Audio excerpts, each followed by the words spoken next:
Channel Vasu foods. ఇవాటి special గుత్తి బెండకాయ ఎగిరండి. నోట్లో పెట్టుకోగానే అలా కరిగిపోతుంది. ఎంతో సింపుల్గా ఇంట్లో ఉన్న వాటితోనే చాలా టేస్టీగా ప్రిపేర్ చేసుకోవచ్చు. ఈ కూర చేసిన రోజు 2 ముద్దలు ఎక్కువగానే తింటారండి, అంత బాగుంటుంది. ఇక ఆలస్యం చేయకుండా రెసిపీలోకి వెళ్ళిపోదాం. ముందుగా ఒక మిక్సీ జార్ తీసుకొని అందులో 1 కప్పు వరకు సన్నగా తరిగిన ఉల్లిపాయ ముక్కలు, 1 కప్పు వరకు టమోటా, 5-6 వెలిచిన వెల్లుల్లి రెమ్మలు, 2 ఇంచుల అల్లం, ఒక 1/2 టేబుల్ స్పూన్ వరకు జీలకర్ర కూడా వేస్తున్నానండి. ఇది ఫైన్ పేస్ట్లా చేసుకోవాలి. వాటర్ అనేది యాడ్ చేయకూడదు. చూసారు కదా, ఎక్కడా కూడా ముక్కలు అనేవి లేకుండా చేసుకోవాలి. అలా అయితేనే బాగుంటుంది. ఇప్పుడు ఇందులో ఒక 1/2 టేబుల్ స్పూన్ వరకు కారం, 1/2 టేబుల్ స్పూన్ ధనియా పౌడర్, 1/2 టేబుల్ స్పూన్ వరకు పసుపు వేసి మొత్తం అంతా కూడా కలిసేంత వరకు కలుపుకోవాలండి. ఇక నేను సాల్ట్ అనేది యాడ్ చేయటం లేదు. కర్రీ అనేది ప్రిపేర్ చేసుకున్నప్పుడు సాల్ట్ అనేది యాడ్ చేస్తాను. సో ఇది పక్కన పెట్టుకొని ఇక్కడ నేను బెండకాయలు అనేవి మధ్య కట్ చేసి తీసుకున్నానండి, శుభ్రంగా కడిగి. చూసారు కదా, గుత్తి వంకాయ కోస్తాం కదా, అలానే కట్ చేసి పెట్టుకున్నాను. కాకపోతే 4 వైపులా కోయడం లేదండి, ఒకవైపు మాత్రమే కోస్తున్నాను. ఇప్పుడు ముందుగా ప్రిపేర్ చేసుకున్న మసాలా అనేది తీసుకొని బెండకాయల్లో కూర్చుతున్నానండి. చూసారు కదా, ఈ విధంగా స్టఫింగ్ చేసుకోవాలి. ఈ రెసిపీకి బెండకాయలు అనేవి లేతగా ఉంటేనే బాగుంటాయండి, అంతేకాకుండా త్వరగా కూడా మగ్గిపోతాయి. బెండకాయలు అనేవి కడిగిన వెంటనే తీసుకోకుండా కాసేపు ఎండలో ఆరబెట్టడం వల్ల వండేటప్పుడు జిగురు అనేది ఉండదండి. సో ఇలా మొత్తం అన్నిటి కూడా మసాలా అనేది కూర్చి పక్కన పెట్టుకుంటున్నాను. ఈ లోపల చింతపండు అనేది నానబెట్టుకోవాలండి. ఇలాంటి కూరలన్నీ వండేటప్పుడు చింతపండు తగిలితే ఆ టేస్టే వేరు. సో అందుకోసం ఇక్కడ నేను ఒక నిమ్మకాయ సైజ్ అంతా చింతపండు తీసుకున్నాను.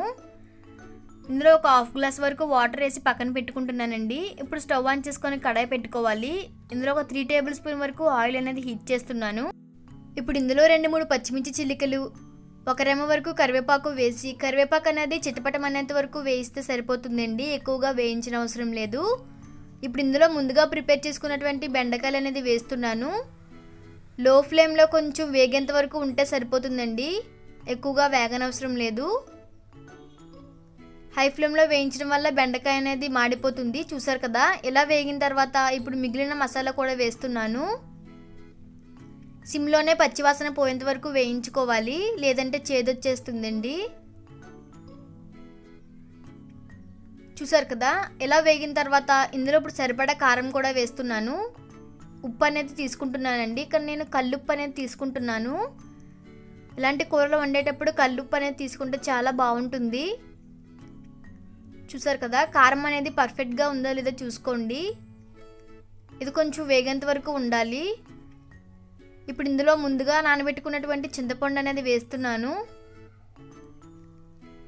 మసాలా అంతా కూడా బాగా వేగి నూనె పైకి తేలేంత వరకు ఉండాలండి, అప్పుడైతేనే బాగుంటుంది. చూసారు కదా, మొత్తం అంతా కూడా ఒకసారి కలుపుకొని మూత పెట్టుకొని ఒక 5 నిమిషాల వరకు మగ్గనివ్వాలండి. అలా అయితేనే పులుపు అనేది ముక్కలకు బాగా పడుతుంది, టేస్ట్ కూడా చాలా బాగుంటుంది. చూసారు కదా, ఒక 5 నిమిషాల తర్వాత ఇలా దగ్గర పడుతుందండి. దగ్గర పడి నూనె అంతా కూడా పైకి తేలుతుంది. అలా అయితేనే పర్ఫెక్ట్గా ఉడికినట్టు.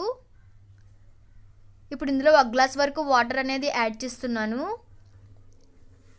మీరు కావాలంటే అలా కూడా దించేసుకోవచ్చండి, లేదు అలా కాదు కొంచెం ఇగురులా ఉండాలి అనుకుంటే కొంచెం వాటర్ వేసుకొని మరి కొంతసేపు ఉడకనిస్తే సరిపోతుంది. ఇప్పుడు మొత్తం అంతా కూడా కలుపుకొని ఉప్పు అనేది సరిపోయిందో లేదో చూసుకొని మూత పెట్టి ఒక 10 నిమిషాల పాటు ఉంటే సరిపోతుందండి. చూసారు కదా, 10 నిమిషాల తర్వాత కూర అనేది ఇలా రెడీ అయిపోతుంది. స్మెల్ అయితే సూపర్గా ఉందండి, అలాగే టేస్ట్ కూడా చాలా బాగుంటుంది. ఇక వేడివేడిగా సర్వ్ చేసుకోవడమే. చూసారు కదా, ఇగురు అనేది ఎంత పర్ఫెక్ట్గా ఉందో. మీరు కూడా తప్పకుండా ట్రై చేసి మీకు ఎలా కుదిరిందో నాకు కామెంట్ చేసి చెప్పండి. ఈ వీడియో కనుక మీకు నచ్చినట్లయితే లైక్ చేయండి, షేర్ చేయండి, నా ఛానల్ని సబ్స్క్రైబ్ చేయడం మాత్రం మర్చిపోవద్దు. బెండకాయతో ఇలా వెరైటీగా తయారు చేసి చూడండి, అందరూ చాలా ఇష్టపడతారు.